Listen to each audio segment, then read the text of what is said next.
How Robin Hood was sought of the Tinker. And while the Tinker fell asleep, Robin made haste away, and left the Tinker in the lurch for the great shot to pay. King Henry was as good as his word. Robin Hood and his party were suffered to depart from London, the parting bringing keen sorrow to Marion, and for 40 days no hand was raised against them.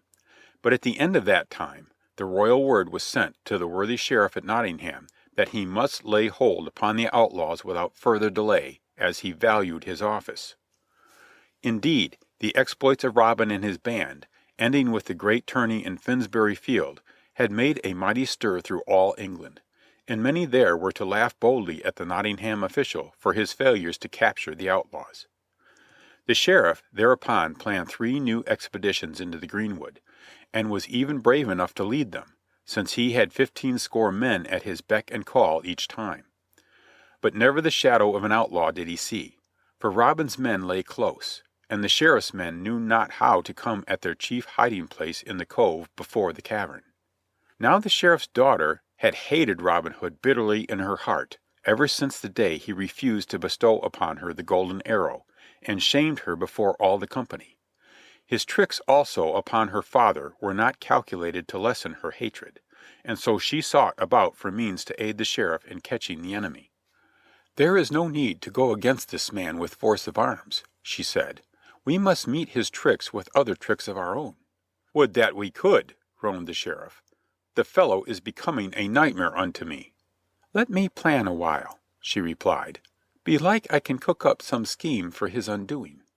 "Agreed," said the sheriff, "and if anything comes of your planning, I will even give you 100 silver pennies for a new gown and a double reward to the man who catches the outlaws."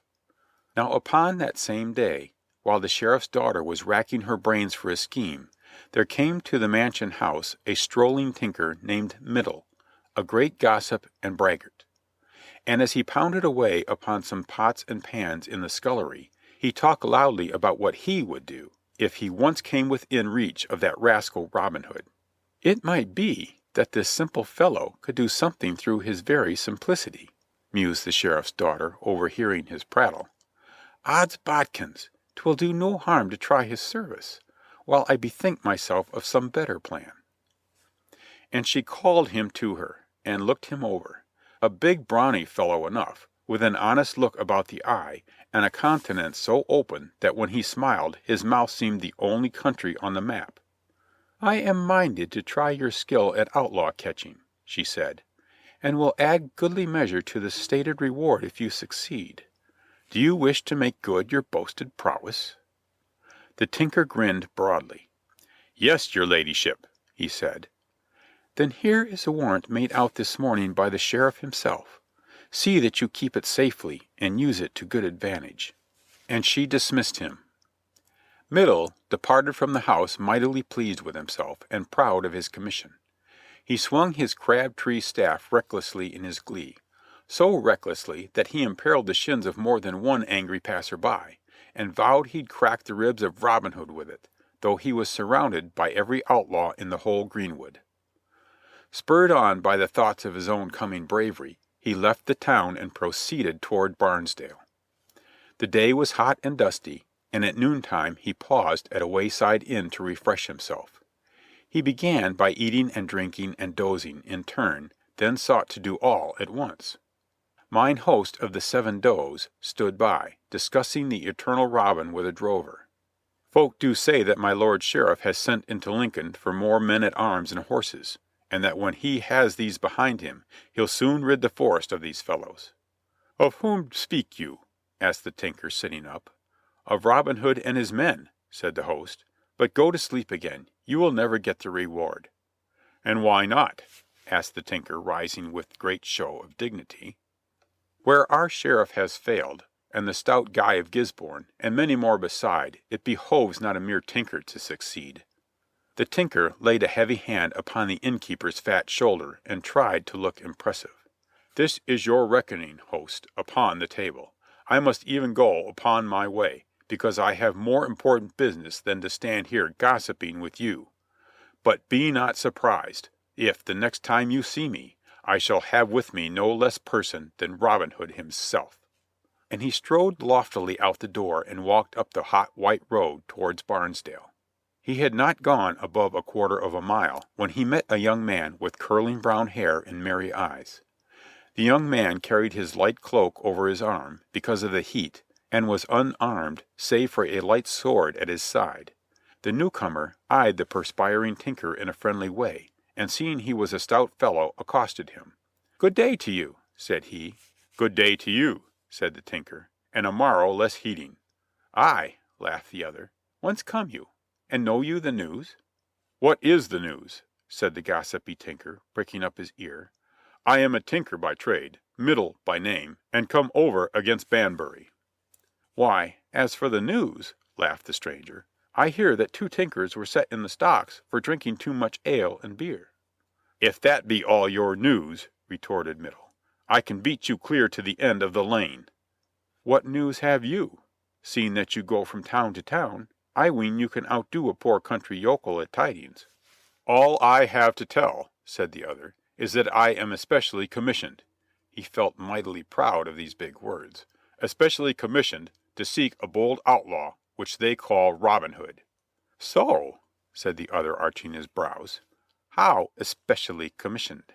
"I have a warrant from the sheriff, sealed with the king's own seal, to take him where I can. And if you can tell me where he is, I will e'en make a man of you."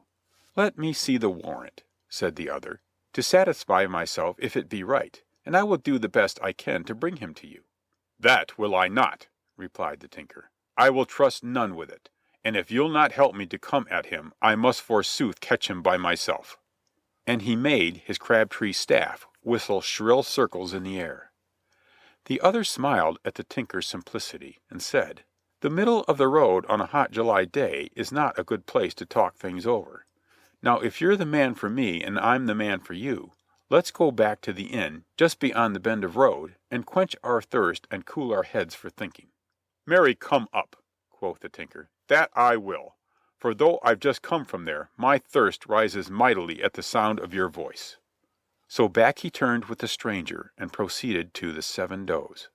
The landlord arched his eyebrows silently when he saw the 2 come in, but served them willingly. The tinker asked for wine, and Robin for ale. The wine was not the most cooling drink in the cellar, nor the clearest headed. Natheless the tinker asked for it, since it was expensive and the other man had invited him to drink. They lingered long over their cups, Master Middle emptying one after another, while the stranger expounded at great length on the best plans for coming at and capturing Robin Hood. In the end the tinker fell sound asleep while in the act of trying to get a tankard to his lips. Then the stranger deftly opened the snoring man's pouch, took out the warrant, read it, and put it in his own wallet. Calling mine host to him, he winked at him with a half smile, and told him the tinker would pay the whole score when he awoke. Thus was Master Middle left in the lurch, for the great shot to pay. Natheless the stranger seemed in no great hurry. He had the whim to stay a while and see what the droll tinker might do when he awoke. So he hid behind a window shutter on the outside and awaited events. Presently the tinker came to himself with a prodigious yawn, and reached at once for another drink. "What were you saying, friend, about the best plan?" "For catching this fellow." "Hello! Where's the man gone?" He had looked around and saw no one with him at the table. "Host! Host!" he shouted. "Where is that fellow who was to pay my reckoning?" "I know not," answered the landlord sharply. "Mayhap he left the money in your purse." "No, he didn't," roared Middle, looking therein. "Help! Help! I've been robbed! Look you, host, you are liable to arrest for high treason. I am here upon the king's business, as I told you earlier in the day. And yet, while I did rest under your roof, thinking you were an honest man, and one loving of the king, my pouch has been opened and many matters of state taken from it." "Cease your bellowing," said the landlord. "What did you lose?" "Oh, many weighty matters, I do assure you. I had with me, item, a warrant, granted under the hand of my Lord High Sheriff of Nottingham, and sealed with the king's own seal, for the capture and arrest and overcoming of the notorious rascal one Robin Hood of Barnesdale. Item, 1 crust of bread. Item, 1 lump of solder. Item, 3 pieces of twine. Item, 6 single keys, useful withal. Item, 12 silver pennies, the which I earned this week in fair labor. Item, have done with your items, said the host, and I marvel greatly to hear you speak in such fashion of your friend Robin Hood of Barnesdale, for was he not with you in all good fellowship? What?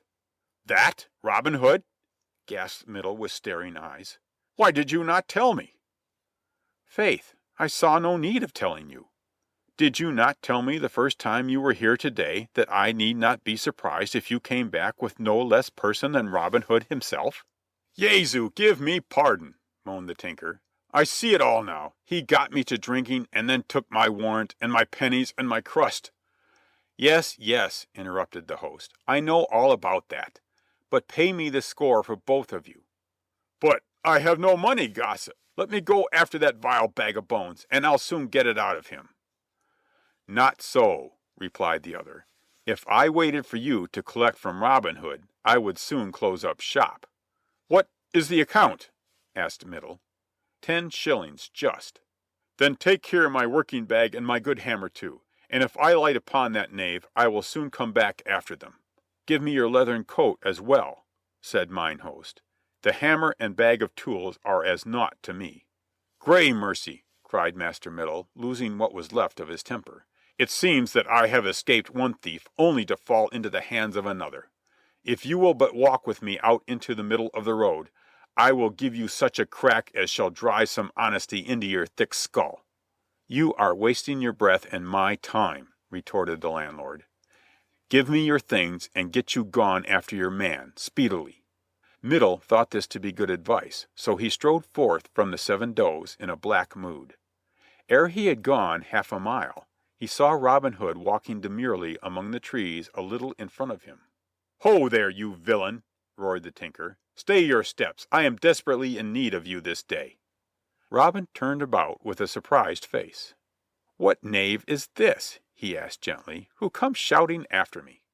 No knave at all, panted the other, rushing up, but an honest man who would have that warrant and the money for drink. Why, as I live, it is our honest tinker who was seeking Robin Hood. Did you find him, gossip? Marry, that did I, and I'm now going to pay him my respects. And he plunged at him, making a sweeping stroke with his crab-tree cudgel. Robin tried to draw his sword, but could not do it for a moment through dodging the other's furious blows. When he did get it in hand, the tinker had reached him thrice with resounding thwacks. Then the tables were turned, for he dashed in right manfully with his shining blade and made the tinker give back again. The greenwood rang with the noise of the fray. 'Twas steel against wood, and they made a terrible clattering when they came together. Robin thought at first that he could hack the cudgel to pieces, for his blade was one of Toledo finely tempered steel which the Queen had given him. But the crab-tree staff had been fired and hardened and seasoned by the tinker's arts until it was like a bar of iron, no pleasant neighbor for one's ribs. Robin presently found this out to his sorrow. The long reach and long stick got to him when 'twas impossible for him to touch his antagonist, so his sides began to ache sorely. Hold your hand, tinker, he said at length. I cry a boon of you. Before I do it, said the tinker, I'd hang you on this tree. But even as he spoke, Robin found the moment's grace for which he longed, and immediately grasped his horn and blew the 3 well-known blasts of the greenwood. A murrain seize you, roared the tinker, commencing afresh. Up to your old tricks again, are you? Well, I'll have time to finish my job if I hurry. But Robin was quite able to hold his own at a pinch, and they had not exchanged many lunges and passes when up came Little John and Will Scarlet and a score of yeomen at their heels. Middle was seized without ceremony, while Robin sat himself down to breathe. What is the matter, quoth Little John, that you should sit so weariedly upon the highway side? Faith, that rascally tinker yonder has paid his score well upon my hide, answered Robin ruefully. That tinker, then, said Little John, must be itching for more work. Fain would I try if he can do as much for me.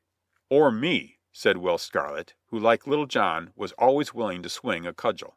Nay, laughed Robin, belike I could have done better and he had given me time to pull a young tree up by the roots. But I hated to spoil the Queen's blade upon his tough stick, or no less tough hide. He had a warrant for my arrest which I stole from him." "Also, item, 12 silver pennies," interposed the tinker, unsubdued. "Item, 1 crust of bread, against my supper. Item, 1 lump of solder.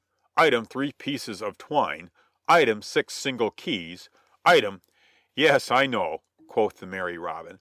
"I stood outside the landlord's window and heard you count over your losses. Here they are again, and the silver pennies are turned by magic into gold. Here also, if you will, is my hand." "I take it heartily, with the pence," cried Middle. "By my leathern coat and tools, which I shall presently have out of that sly host, I swear that I never yet met a man I liked as well as you. And you and your men here will take me. I swear I'll serve you honestly. Do you want a tinker? Nay, but verily you must. Who else can mend and grind your swords and patch your pannikins, and fight too when occasions serve? Mend your pots, mend your pans!"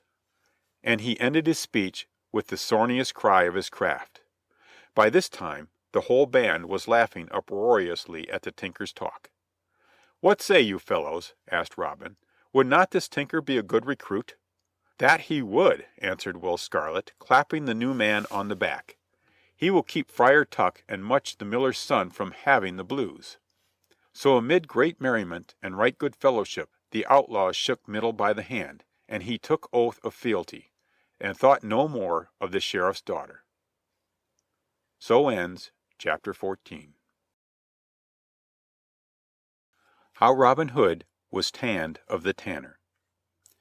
In Nottingham there lived a jolly tanner, with a hey down down a down down.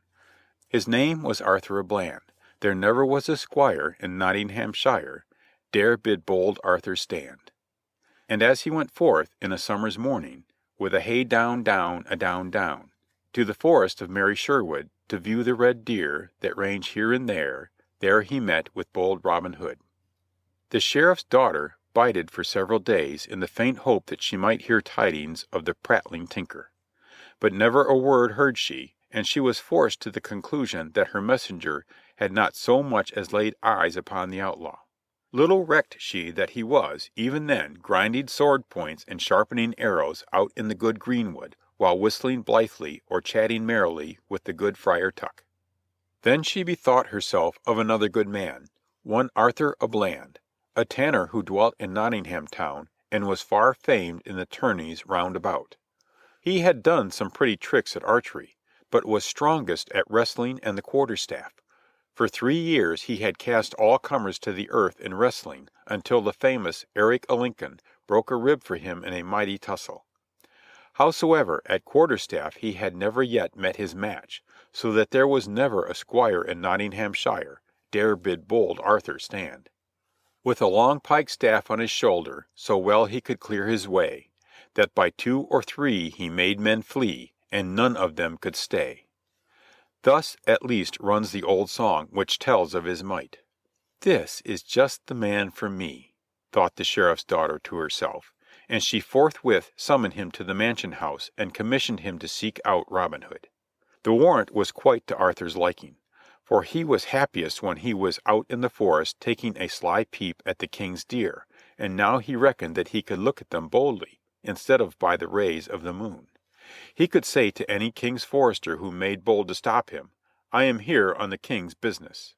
"Gramercy, no more oak bark and ditch water and the smell of half-tined hides today," quoth he gaily.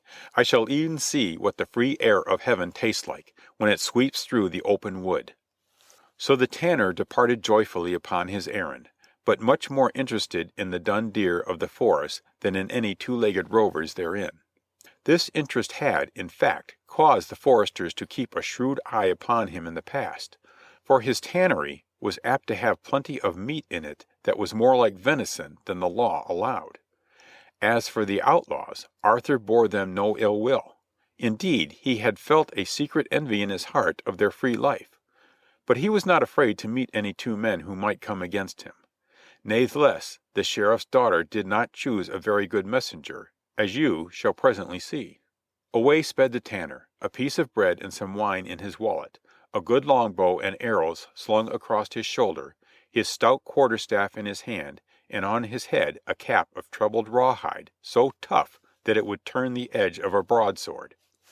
He lost no time in getting out of the hot sun and into the welcome shade of the forest, where he stalked cautiously about, seeking some sign of the dun deer.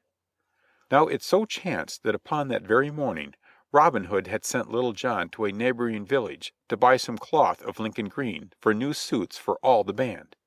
Some of the money recently won of the King was being spent in this fashion, against the approach of winter. Will Scarlet had been sent on a similar errand to Barnesdale some time before, if you remember, only to be chased up the hill without his purchase. So today Little John was chosen, and for sweet company's sake Robin went with him a part of the way until they came to the Seven Does, the inn where Robin had recently played his prank upon Middle the Tinker.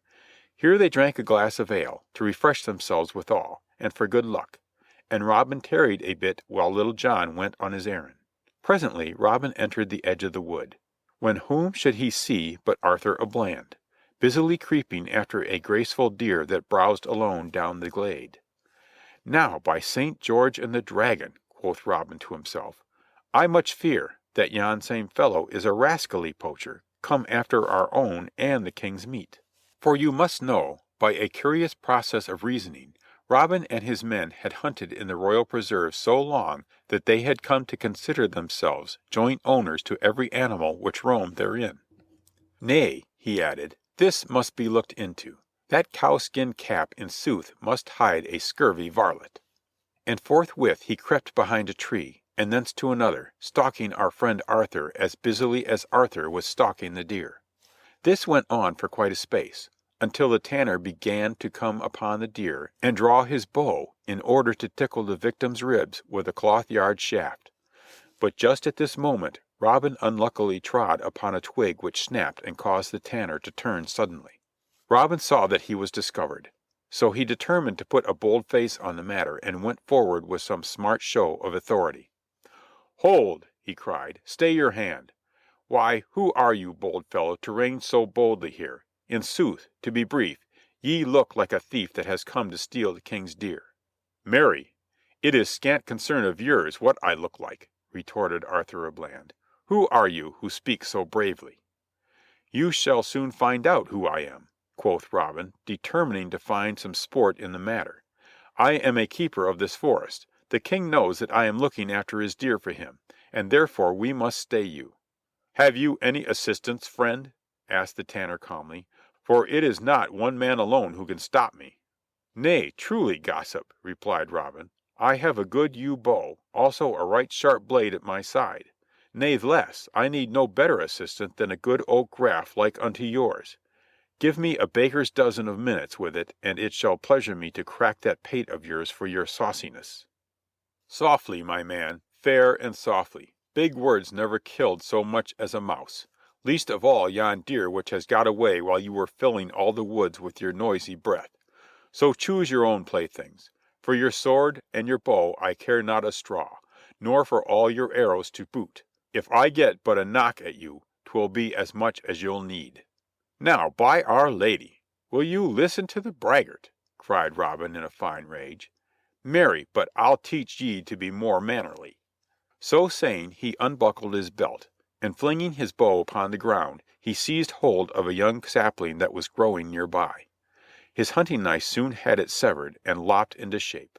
"Now, come, fellow," said Arthur a Bland, seeing that he was ready, "and if I do not tan your hide for you in better shape than ever calfskin was turned into top boots, may a murrain seize me."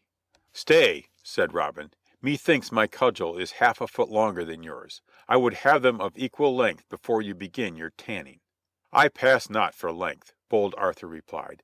"My staff is long enough, as you will shortly find out. 8 foot and a half, and 'twill knock down a calf." Here he made it whistle in the air. "And I hope it will knock down you." Forthwith the two men spat on their hands, laid firm hold upon their cudgels, and began slowly circling round each other, looking for an opening. Now it so chanced that Little John had fared expeditiously with his errand. He had met the merchant from whom he was wont to buy Lincoln green coming along the road, and had made known his wants in few words. The merchant readily undertook to deliver the suits by a certain day in the following month. So Little John, glad to get back to the cool shelter of the greenwood, hasted along the road lately taken by Robin. Presently he heard the sound of angry voices, one of which he recognized as his captain's. "Now, Heaven forfend," quoth he, "that Robin has fallen into the clutches of a king's man. I must take a peep at this fray." So he cautiously made his way from tree to tree, as Robin had done, till he came to the little open space where Robin and Arthur were circling each other with angry looks, like two dogs at bay. "Ha! This looks interesting," muttered Little John to himself, for he loved a good quarter-staff bout above anything else in the world, and was the best man at it in all the greenwood, and he crawled quietly underneath a friendly bush, much as he had done when Robin undertook to teach Will Scarlet a lesson, and chuckled softly to himself and slapped his thigh and prepared to watch the fight at his ease. Indeed, it was both exciting and laughable. You would have chuckled one moment and caught your breath the next, to see those two stout fellows swinging their sticks, each half as long again as the men were, and thick as their arm, and edging along sideways, neither wishing to strike the first blow.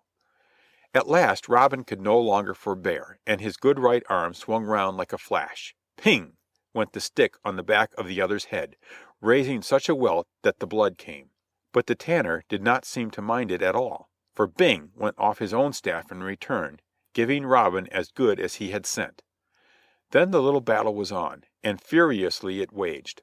Fast fell the blows, but few save the first ones landed, being met in mid-air by a counter-blow, till the thwacking sticks sounded like the steady roll of a kettle-drum and the oak bark flew as fine as it had ever done in Arthur a Bland's tannery. Round and round they fought, digging their heels into the ground to keep from slipping, so that you would have vowed there had been a yoke of oxen plowing a potato patch. Round and round, up and down, in and out, their arms working like threshing machines, went the yeoman and the tanner, for a full hour, each becoming more astonished every minute that the other was such a good fellow, while Little John from underneath his bushy covert had much ado to keep from roaring aloud in pure joy. Finally Robin saw his chance and brought a full-arm blow straight down upon the other's head with a force that would have felled a bullock. But Arthur's troubled cowskin cap here stood him in good stead. The blow glanced off without doing much more than stunning him. Natheless, he reeled and had much ado to keep from falling. Seeing which Robin stayed his hand, to his own sorrow, for the Tanner recovered his wits in a marvelous quick space, and sent back a sidelong blow which fairly lifted Robin off his feet and sent him tumbling onto the grass. Hold your hand, roared Robin with what little breath he had left. Hold, I say, and I will give you the freedom of the greenwood. Well, God a mercy, said Arthur, I may thank my staff for that, not you. Well, gossip, let it be as it may, but prithee tell me your name and trade. I like to know fellows who can hit a blow like that same last. I am a tanner, replied Arthur a Bland. In Nottingham long have I wrought, and if you'll come to me I swear I'll tan your hides for naught. Odds bodkins, quoth Robin ruefully, mine own hide is tan enough for the present. Howsoever, there be others in this wood I would fain see you tackle. Harkee, if you will leave your tan pots and come with me, as sure as my name is Robin Hood, ye shan't want gold or fee. By the breath of my body, said Arthur, that will I do. And he gripped him gladly by the hand. But I am minded that I clean forgot the errand that brought me to Sherwood. I was commissioned by some, under the sheriff's roof, to capture you. So was a certain tinker, now in our service, said Robin smilingly. Verily 'tis a new way to recruit forces, said the tanner laughing loudly. But tell me, good Robin Hood, where is Little John? I fain would see him, for he is a kinsman on my mother's side. Here I am, good Arthur a Bland, said a voice, and Little John literally rolled out from under the bush to the sward. His eyes were full of tears from much laughter which had well nigh left him powerless to get on his feet.